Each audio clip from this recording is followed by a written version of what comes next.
Yes, so here we are with our first COVID webinar. We were posting around 11 COVID articles in the past 1 month, just to a selected Baachu Rain community. Some of you are familiar, might be familiar with us. Some of you might be new to us, but here I am. I'm Bhaskar Sundaram. I run Baachu Rain, which is a market development specialist for predominantly facilities management sector. The reason for this webinar, let me bring it to a big screen. Is this incident. So thank you thank you to all these frontline individuals. I'm sure many of your loved ones are safe and healthy. I have a personal experience. This triggered end of March. I visited a local hospital here where I live, and one of my friends was a head nurse, and she gave me this PPE kit. And she was wearing that for 12 hours in a duty, being head nurse of leading hospital. I couldn't wear that for 30 minutes. So what's happening out there, we might not experience it, but at least we are clapping our hands, we are saying thank you. But I did experience for 30 minutes, it completely changed the whole perspective of what they are going through what I see. So that's the main reason why we are here doing this, and we're unlocking our data points. So as we stand, the world has changed overnight, and predominantly some call it normal, some call it abnormal. Here we are, this is what we are doing. So what we did was we reached out to some of our very close friends in the industry, and did something called unprepared. Unprepared is, yes, with all the business continuity plan that any company have done it, what we faced is something that 100% touching the heart, nobody was prepared for this. So we thought, I wasn't prepared for this, neither was pretty much all the providers, if you talk to them, and the buyers, and any business, and any individual personally as well. So whether we are going to a U-shaped recession or a V-shaped recession, as they call it, hopefully it's a V-shaped, we are in it at the moment. And in this 3-4 weeks, or pretty much 2 months, 90% of the white collar people are working from home. And that's interesting. And you will see lots, if you're used to our webinar in the past, it will be 100% data driven, but this time we want to keep it raw, and we want to keep it qualitative, straight from the heart or straight from the mouth of the people whom we spoke to, because that's real. And so that's the information that we are sharing here. So like us, the public sector and the private sector are adjusting to this new normal.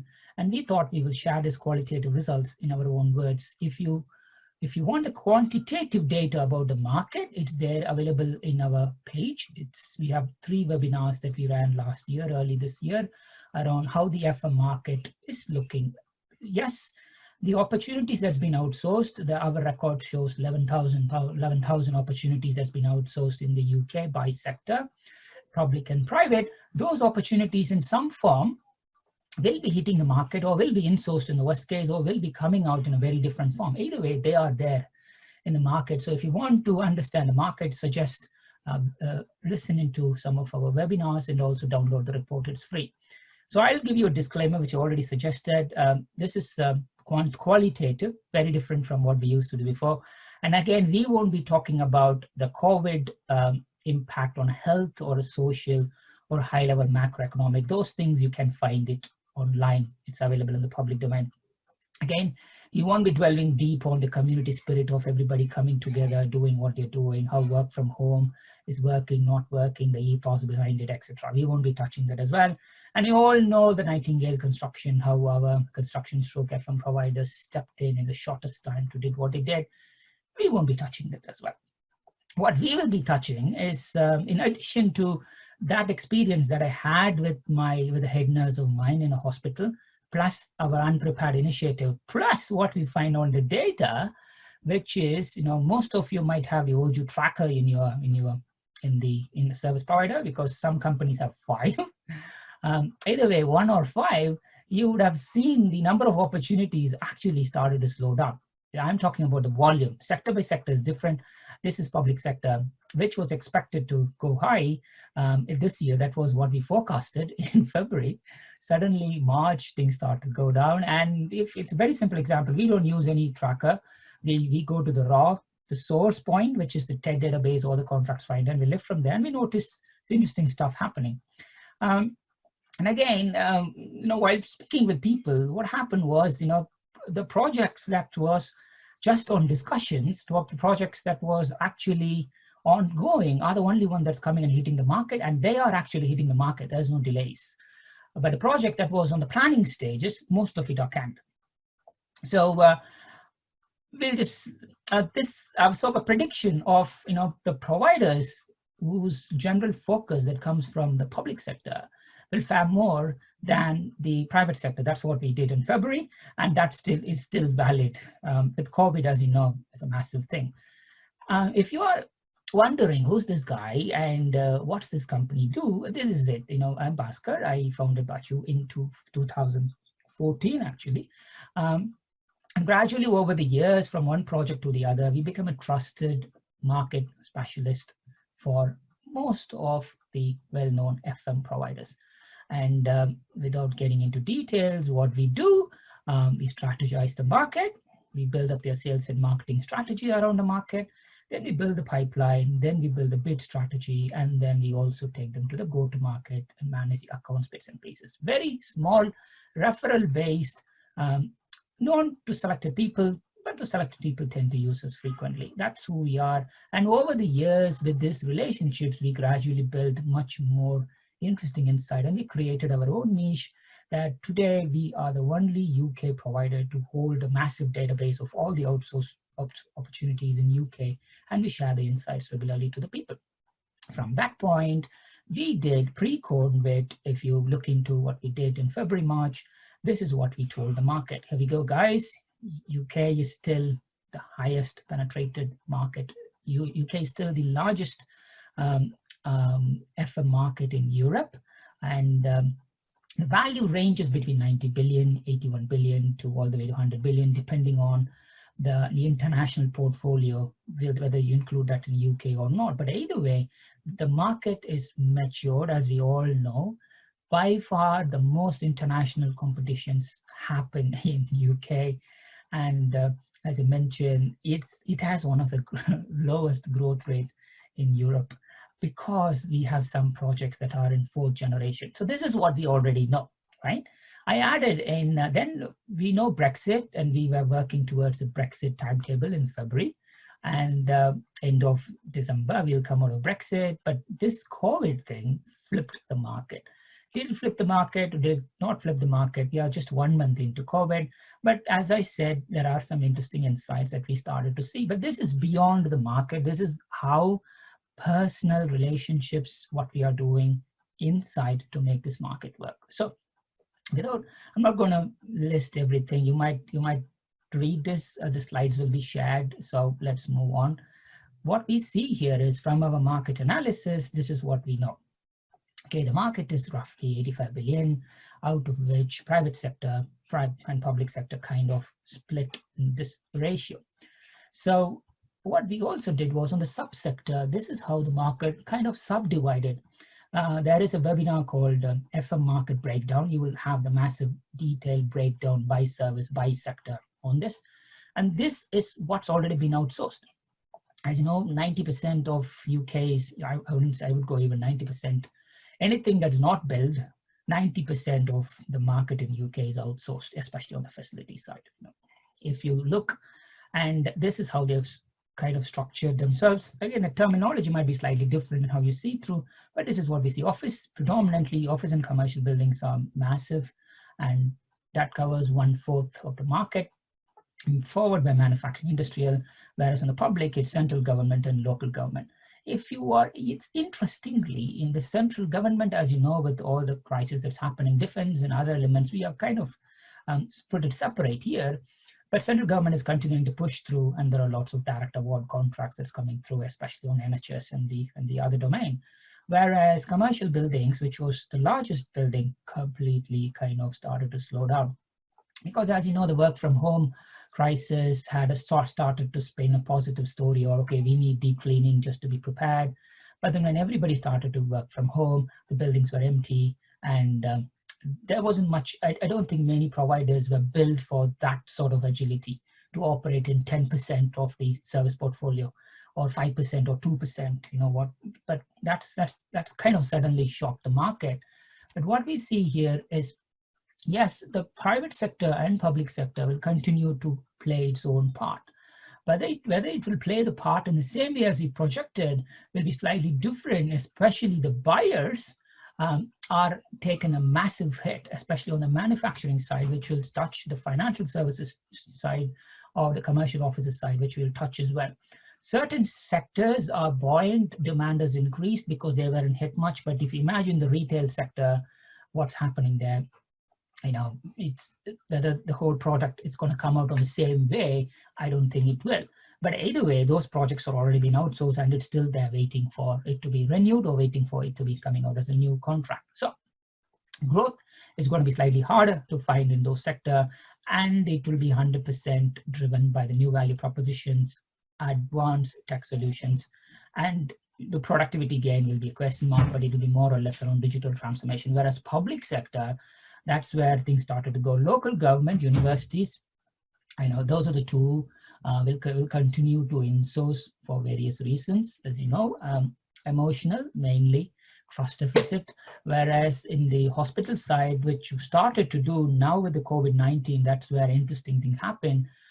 Whether they will continue, or one or two providers who started to insource, like recently NHS Property did insource from IT, whether they'll continue to do that, or our service providers have shared human stories enough in the marketplace so that the insourcing on the public sector started to be curtailed.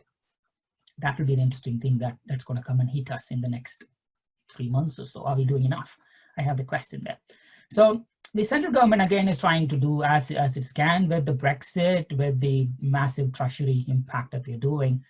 They're also trying to align the NHS spend with the overall CCS Marketplace, and the FTS, as you know, on the defense side is still happening. So the way that we don't need to get into nitty-gritty details of the tender, but either way, central government continue to be the massive market, and people who pulled out of the public sector over the past 2-3 years because it's commoditized market might need to consider coming back, and people who decided to stick on and still take the brunt of the commoditized market might be like, okay, you have something, mainly because of the payment terms and other things, mainly because of the resilience that you can get out of it. So, you know, before we get into the actual the qualitative information, let's also cover this. If you are wondering what's the status of the outsourcing playbook on the what to call a 2.0 version will be coming out in the next 2 weeks, definitely early May to mid-May. And then you have the outsourcing 3.0 that's already been planned to cover the post-COVID principles that might come and hit us before the end of the year. So the Brexit reform paper, again, the principles of what Brexit is going to, the procurement principles is going to look like. You know, we need to go for the WTO slightly thinner. We'll go for a different type of definitions. It all has been happening, and it's still ongoing, and it's still on track to hit us around beginning of June, followed by white paper in October and legislate in December. So they are still on track of kind of coming out end of December. That's what we are hearing. And as you know, is Brexit an issue now? I don't know, but we will see what we need to do. So what I thought is, I just thought I'll do a very soft poll on this, because I know you are from different backgrounds, but I thought I'll do a soft poll to just check the kind of the information of where we are. And I'll launch the poll. It's very simple. So if you can see the poll, let me know. Can you see the poll? Yeah, and if you can see the poll, just put your thoughts on what you can see.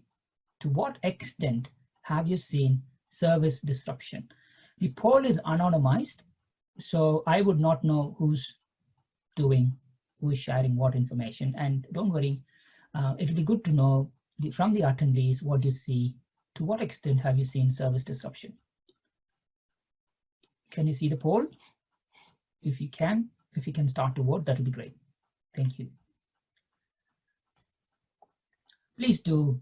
It's anonymized, so I just want to get a feel for the poll. Looks like some of you could not see it. Thank you. Thank you, Amanda. Simon, try again, Simon, if you can. Right. We got 75% now. I think we are a very small group today. So please, if you can give a feel for it, that'd be great. Okay. So where we are in the poll is, okay, let me give another 15 seconds so that we at least have 2 minutes for the poll.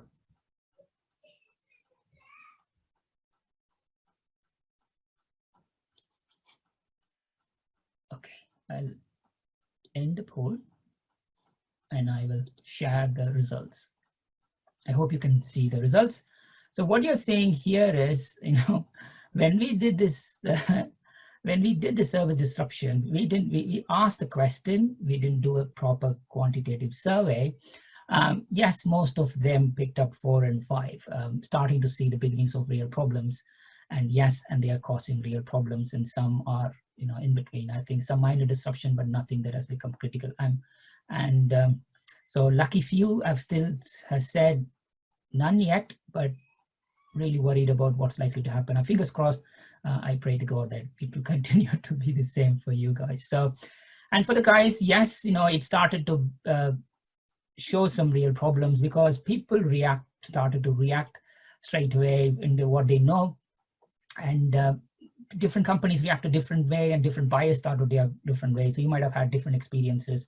Once they start to consolidate their cost, reduce their budgets, how they treat their supply chain, either the providers or the buyers kind of hit the market where we are. And the other side, what will you do differently after the crisis is abated? I didn't want to go into bigger things because people have already, especially on the buyer side, on the commercial and the buildings, funnily enough, talent training was 75% on them because they realized, because they all have dispersed running billions worth of financial stuff online, the way they structure their shared services completely didn't work. So for them, the talent training was poor. So they have structured a business continuity plan, which we touched on 3 levels.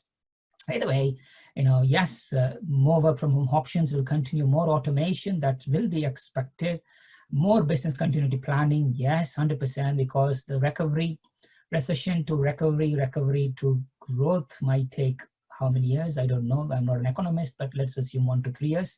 So having a continuity plan, 100%, testing it out in a robust scheme, something there. And finally, focus only on target markets. 100%, this is where interesting stuff started to happen in the market. So thank you for that. Did you face any canceled orders, partial termination and contracts? I'm glad half said no and half said yes.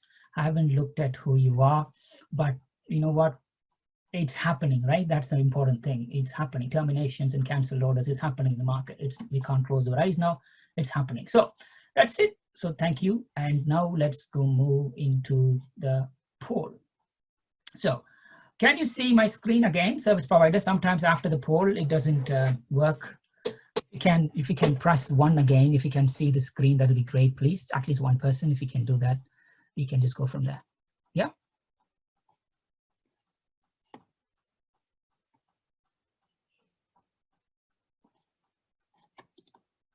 Oh, perfect. Thank you. Thank you. So what happened was, part of the thing, this is the first time, I don't know what you feel about it, but this is the first time I was able to directly engage with as many CEOs and as many senior stakeholders in a very long time. Because this kind of isolation meant that they are available and they are open to talk more openly than what they used to, both on the buyer side and the service provider side.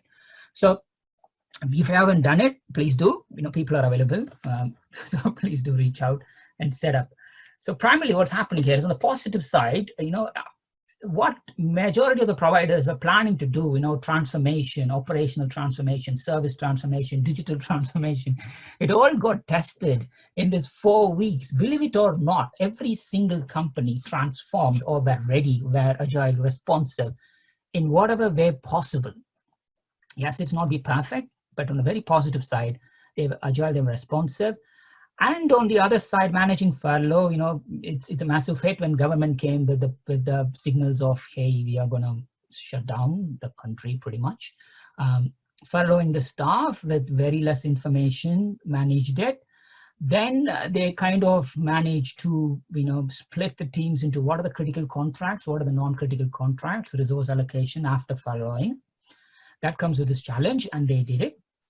On the other side, what are the other operational cost reduction that they could go for? And every single service provider have got some form of salary reduction agreed with their team, all the way from the board, from the CEO to the person managerial, all the way in the front, except the Frontline, where it's so heartwarming to see many service providers started to award the low paid Frontline workers bonus, and they increase the salaries regardless whether the buyers paid them or not, right? So that's the first time the overworking, undervalued workforce suddenly started to be valued by their own business. And you would see the amount of thank you notes that's coming up suddenly hitting, and you might be wondering where we weren't thanked in the past, but today it's happening. So on the other side, the commercial teams, they are, if there is one team that was not being furloughed off in as many companies, is the commercial team, because they are pretty busy with the variation of the contracts.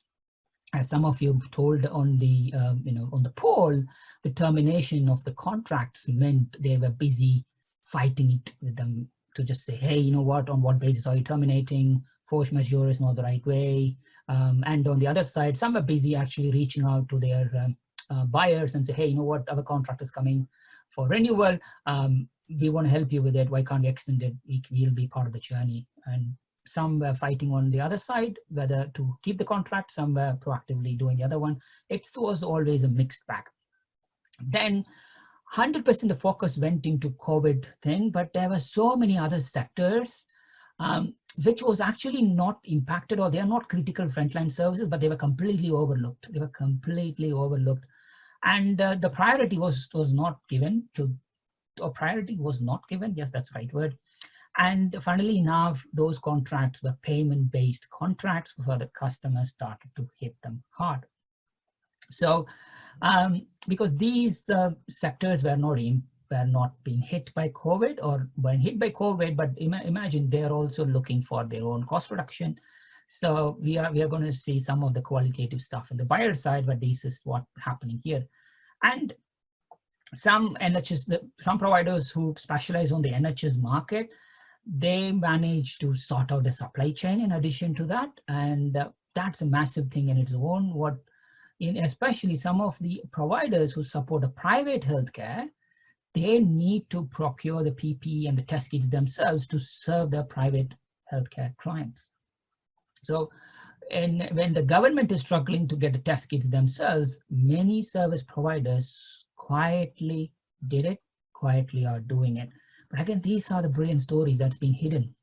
So, but yes, there's challenges with the supply chain because everything is in a globalized world has been outsourced, but some of the stuff they try to make it infos and things are happening locally as we speak, but still the challenge is on, but people are doing. One of the things that really shocked me was the treatment of the community. On one end, we sit and clap, and on the other end,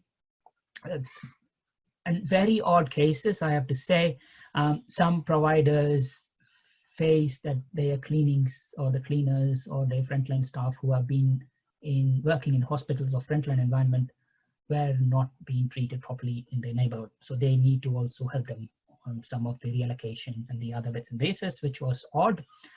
And to make it even more odd, there are some odd cases of engineers being assaulted because of the 5G myth.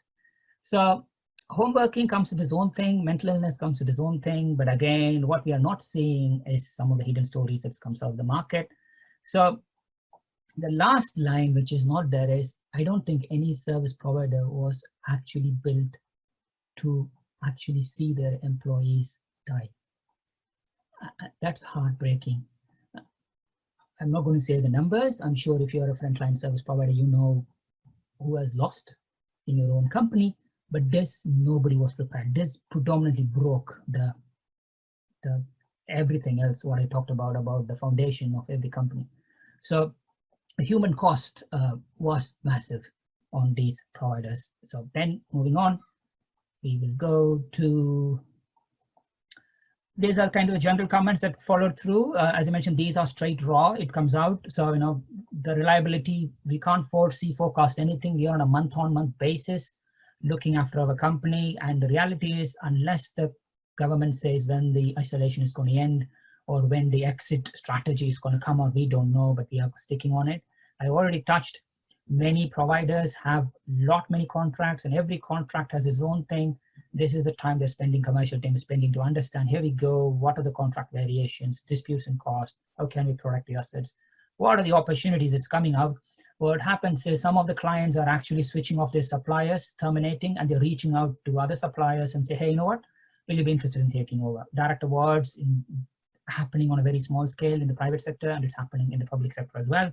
So internal comms on furlough employees happening, workload tension. This is interesting that came out.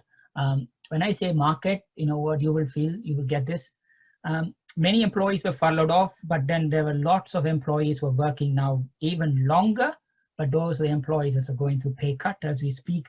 There is a side tension that's been there on the thing, and they are trying to mitigate this, but they can't help it. Some are working 12 to 14 hours. These people are not on the front line, but those people are having their corporate desk jobs. But now they're home because their colleagues are not there. They need to get through more. Saturday, Sunday, every day is the same, and they're just going through what they're doing. Then moving from there, they're moving on. There is a lot of requests on the technology. Can you have some technology to help us to do this? But the technology requirements are pretty vague from the buyers. It's very off. So if there's not much clarity, some are proactively going and giving them right technology, like test kits, like heat resolution, like energy mapping. How can we manage your building when there is nobody there, kind of a thing. Whereas others are saying, hey, can you come up with a proper question? We can help you with that. So Nightingale and others, let me accelerate from here. Yes, we saw people able to build the exhibition centers into hospitals within 1 to 3 weeks. And a lot of supply chain was restructured in the shortest possible time ever by the service providers. And most of the service providers, either in London, Manchester, or up north, they all have settled, and they are serving the issues on wage inflation backfilling, especially when people have been moved from the outside to frontline in the pre-existing contracts. Previously was a challenge. Supposedly it's now becoming less of a challenge. COVID-related absence have moved from 15% to 7% from what we spoke about. This is kind of some quantitative information from the 30 plus individuals or 30 plus companies that we spoke to. This is the most interesting thing. Collaboration, which we always want in industry, is happened, or it's happening and will continue to happen, because the suppliers, they're working together to help each other to serve their own community or the country. Social care, which is being left out, this is the odd part, where the budget comes from the NHS, where the service needs to be done by local government, and there is a big issue about how the whole thing is going to work, and they are trying to find a way out on this. So PPE testing, we're moving out on this. This is the core market as we speak now. NHS market, this is what's happening, and anything non-clinical stuff, all forgotten. So there is test centers that's coming up. There is a access to test as we speak, but there is still issues with the supply chain. But as I mentioned, the private health care providers, they are fully served by the service providers themselves, and that was very interesting. And we are seeing many service providers moving to, as you talked about, technology from moving to reactive to proactive, working on home testing, mobile testing to support their frontline colleagues to get testing access to as many people as possible. So, and that's where we are. So in the bidding side, this is where the three interesting things start to happen, where the tenders before COVID are still continuing. So people who have been reacting to tenders are reacting even more. As I mentioned there, it's like whatever the opportunity that comes up in the area that they operate, they are just bidding for it, because on the other side, they are seeing slight slowdown. So anything and everything bidding for it. But they're furloughed off most of their staff as well. Some of the sales team has been furloughed off. In some cases, half of the team is furloughed off. So their workload is high again, more bids, trying to keep up their revenue cycle. But you wouldn't believe, I'm sure as a service provider, some of you are doing this, but if you're not part of the service provider thing, and if you're listening to this, Virtual mobilization, you might have not heard. How can you do virtual mobilization? It's happening. Some of the contracts has already been announced in end February, early March. End of March is being mobilized as we speak virtually, where the service provider and buyer work through calls. The clarification questions, presentation, live, final BAFO presentations happening through video conference as we speak. And the most interesting part is some of the site visits are done through drones, live telecast through video conference. Here we go. So, but on the other side, some have taken a very cautionary approach and say, you know what, our pipeline is bulldozed off completely. I don't see things are going to work out, especially on the retail and other sectors massively hit. Let's focus on what we have already got. Let's give the best shot to our customers and let's not focus on new business. A different field, but these are all happening in there. Moving back to the buyers, in this recession, the biggest question is what will be my target operating model and who can guide us through this new abnormal and who's prepared for the future. These two words came from the buyers directly, and we spoke to financial services, we spoke to manufacturing, and we spoke to NHS, and we spoke to local councils. So informal chat, that's it. So these are the things that came up, just like, you know, we all are going through what we are going through and we don't know actually what we want. We don't know what the world looks like, but we need to be prepared for the future. Who can guide us through this new abnormal? That's it. If you look at the buyers, and majority of the banking and the high-end clients used to have shared services in multiple locations, but some put everything in one country, say India, Philippines, etc. And some they actually have manufacturing hubs in China and Vietnam, Bangladesh.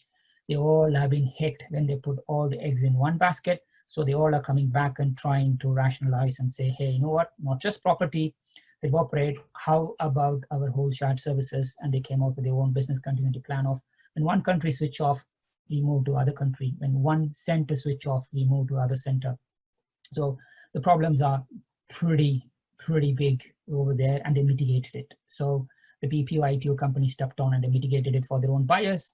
And what that meant is so when the focus was there, the buildings were empty. Now they're starting to look what they can do more. So shared services, as I mentioned, didn't cope well, but at the moment it's coming out. So retail and hospitality, there was a huge existential crisis in the market. But good news is some of the retail providers switched successfully online, and one is not Amazon. One successfully switched online, and they even made a £20 million turnover in 1 month. So hospitality, it's just again is the same. So who's actually doing the restaurants? Who's actually doing the catering in high-end buildings? Yes, that's all shut down. But some are actually coming out and doing online stuff. Some are just like, what can we do, what we can't do. So moving on from there, the general thing is whatever happened from the buyer side will continue to happen, but any new shaping in the market that they are projecting that they are going to shape, that they were planned to shape, that they're not going to shape it. So you would expect some sort of slowdown that will be coming and hitting the market all the way starting from July to all the way to December, because people are trying to fix more and more of the operations. So more renewals, some terminations, and let's see through very differently 2021 onwards. So some are looking for help on the commercial side. These are exact words.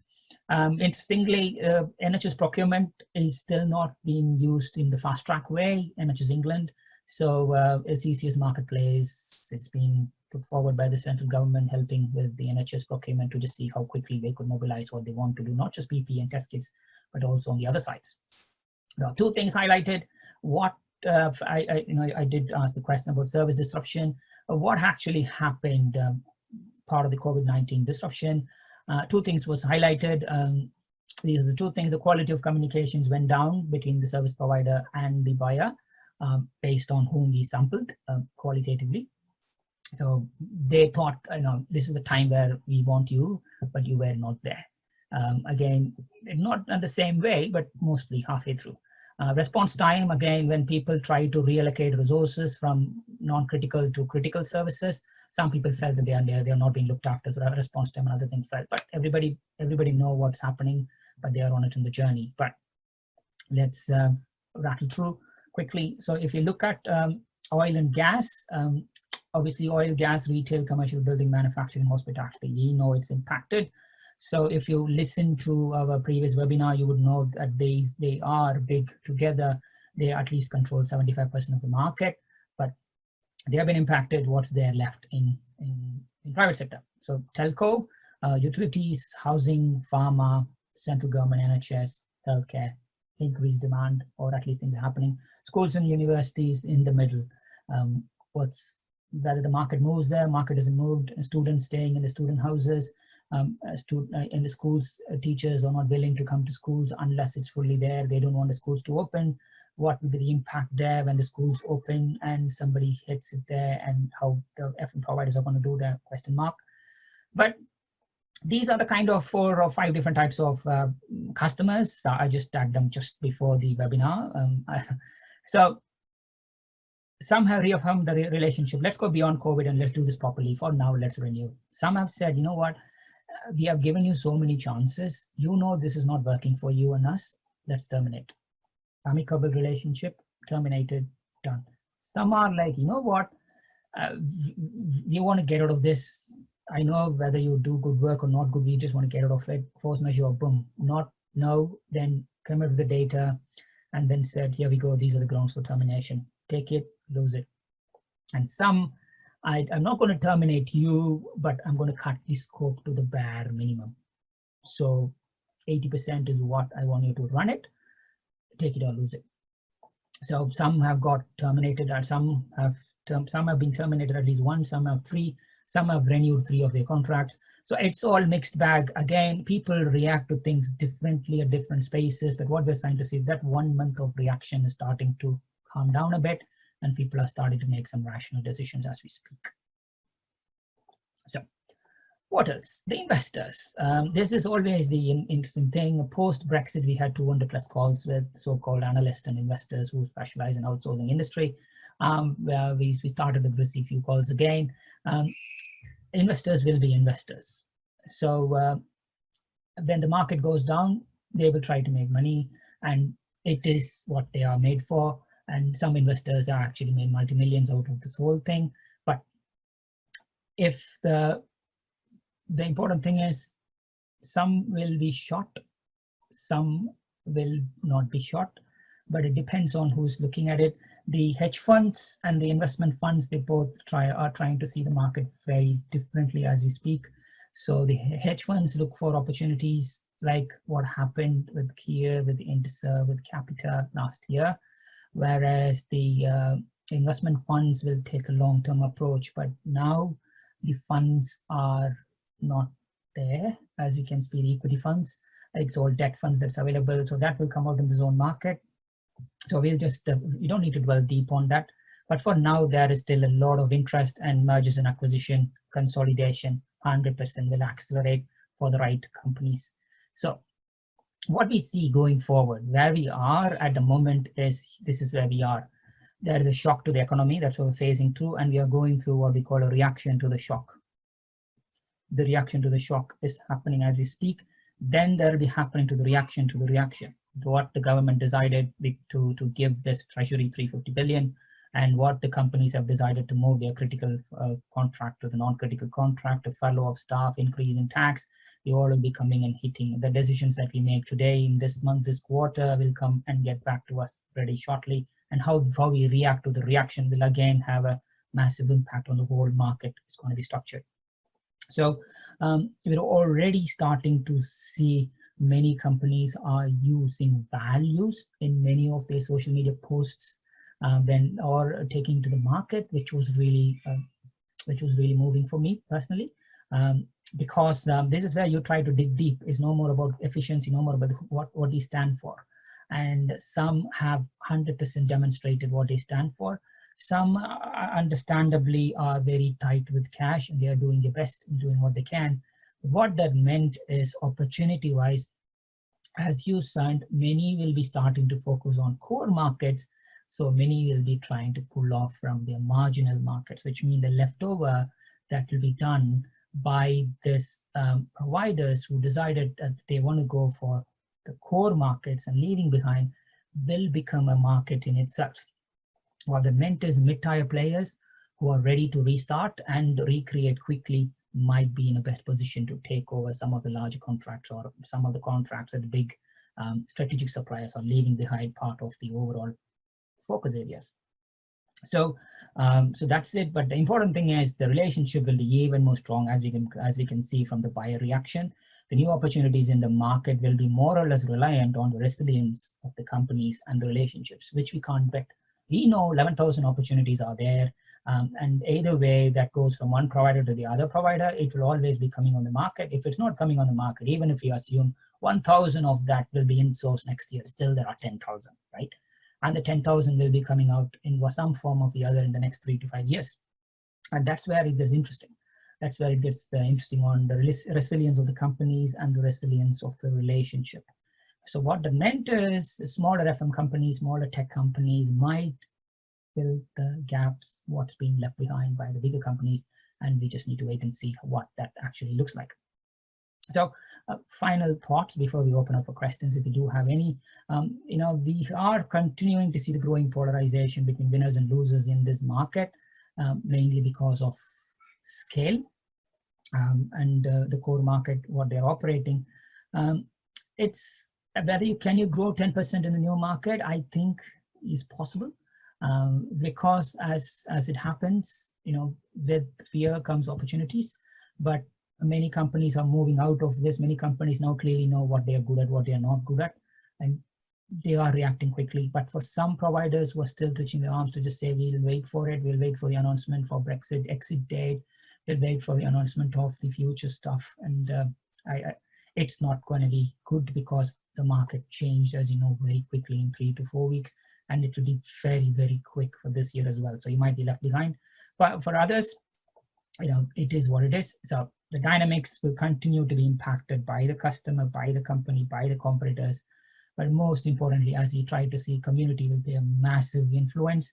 Whether this is what we always wanted. We are the unsung heroes, and the outsourced industry, the outsourced service providers have been left behind. There is trust deficit today. People recognize it, but are we leveraging that enough to build that trust in the community so that we can do bigger and better things?